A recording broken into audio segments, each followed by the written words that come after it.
राम राम।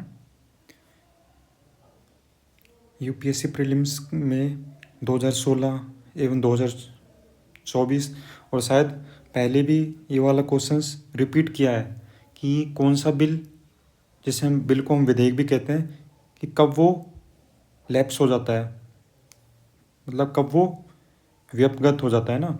तो इसके संबंध में संविधान के अनुच्छेद आर्टिकल 107 में क्या लिखा है कि सत्रावसान होने से बिल लैप्स नहीं होगा।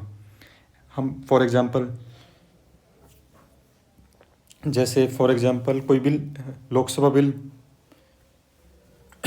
पास कर देती है ना बजट सत्र में ना, और इसे राज्यसभा जाना है ना। अब क्या होता है भाई, बजट सत्र समाप्त हो गया, सत्रावसान हो गया बजट सत्र का, है ना। ठीक है, अब ये तो अब ये राज्यसभा जाना है वैसे भी, है ना, तो ये बिल लैप्स नहीं होगा, है ना। तो अब जैसे नेक्स्ट सेशन हो गया मानसून सत्र, तो इस सत्र में क्या, हाँ, ये राज्यसभा जाएगा और ये मतलब इस बिल पर वहाँ पर चर्चा होगी और ये लैप्स नहीं होगा, है ना, इस तरीके से।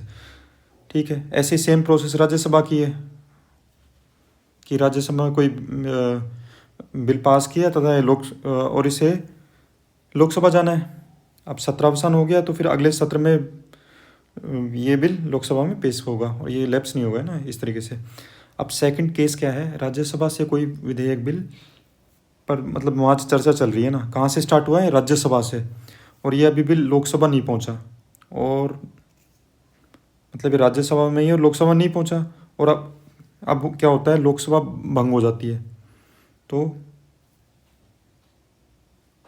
ये बिल लैप्स नहीं होगा, क्योंकि भाई लोकसभा भंग हुई है ना, और वो मैटर राज्यसभा में ही है अभी तो। ठीक है, अब थर्ड केस क्या हो रहा है कि लोकसभा में कोई बिल है ना, बिल पेश है और इसे राज्यसभा को भेजा है ना, और राज्यसभा फिर क्या होता है, लोकसभा का इस दौरान विघटन हो जाता है, तो इस कंडीशन में क्या होगा, बिल लैप्स हो जाएगा।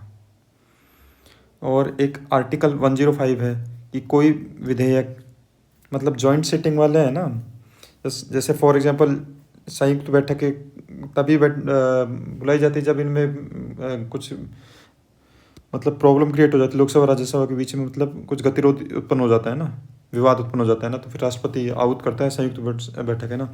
तो कोई विधेयक जिसके संबंध में भारत के राष्ट्रपति ने सदनों की संयुक्त बैठक आहूत करने की आशय की अपनी सूचना दे दी है, अब इस कंडीशन में तो अब लोकसभा का विघटन हो जाने पर भी बिल लैप्स नहीं होगा। तो यही था इसमें, है ना। और यूपीएससी इसको मतलब कई बार पूछ लिया इसको, है ना, 2016-24 सेक्टर में, तो ये इम्पोर्टेंट हो जाता है। थैंक यू आज के लिए।